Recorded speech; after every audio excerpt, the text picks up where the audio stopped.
नमस्कार दोस्तों, दरभंगा रॉक्स में आपका स्वागत है। दरभंगा बाईपास को हम आपको NH27 से दिखा रहे हैं, यानी ईस्ट वेस्ट कॉरिडोर से, कि दरभंगा बाईपास जो हॉल्ट बनाया गया है, सो कॉल्ड हॉल्ट कह लीजिए, और सामने एक बिल्डिंग है एवी सिग्नेचर का, ये देखिए हाउसिंग सोसाइटी है, और उसके ठीक सामने ये हॉल्ट बनाया गया है। हालांकि पीछे काफ़ी ज़मीन है, देखिए आप पीछे अगर आप देखेंगे तो पेड़ पौधा आपको नज़र आ रहा होगा, पेड़ पौधा नज़र आ रहा है लंबे लंबे। तो ये पूरी ज़मीन ली जा सकती है, और ये ज़मीन को लेकर के ये एक्सटेंड करके इसको जंक्शन भी बनाया जा सकता था, लेकिन फ़िलहाल जंक्शन नहीं बनाया गया, ना ही कोई बहुत बड़ा स्टेशन बनाया गया। यहाँ पर बात थी कि भाई एक ही लाइन बनाएंगे, 2 लाइन जबकि बननी चाहिए थी, तो 2 लाइन भी नहीं बनी है। तो इसका औचित्य उस हिसाब से देखा जाए तो भविष्य के हिसाब से अभी फ़िलहाल नहीं है।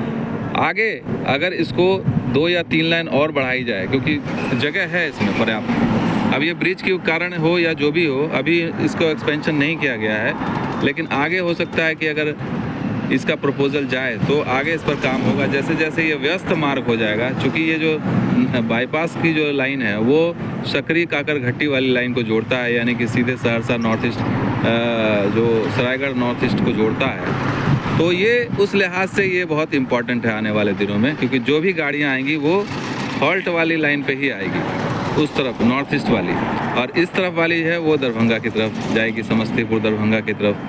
तो ये दोनों लाइन उस हिसाब से इम्पॉर्टेंट है, लेकिन ये 2 लाइन से काम चलेगा नहीं। यहाँ पर लाइन बढ़ानी पड़ेगी, और इस जंक्शन का आगे विस्तार भी करना पड़ेगा, इस हॉल्ट का आगे विस्तार भी करना पड़ेगा। और हॉल्ट को भी जो बनाया गया है तो बीच बीच में शेड दिया गया है, इसका शेड में भी ऐसा लग रहा है कि पैसा बचा लिया है, और पूरा ओपन जो है रखा गया है, ओपन है। अभी आपको देखिए कुछ गाड़ियाँ भी नज़र आ रही हैं, ये संभवतः गोपाल जी ठाकुर की गाड़ी है। हाँ, गोपाल जी ठाकुर हैं, इसमें सांसद हैं, और सांसद जी जा रहे हैं, ये प्रशासनिक गाड़ी नहीं है, सांसद जी जा रहे हैं, यानी कि गोपाल जी ठाकुर देख रहे हैं कि व्यवस्था देख के जा रहे हैं। तो दोस्तों लगातार हम अपनी रिपोर्ट्स आप तक पहुंचाते रहेंगे और दिखाते रहेंगे, तो बने रहिए हमारे साथ और देखते रहिए दरभंगा रॉक्स।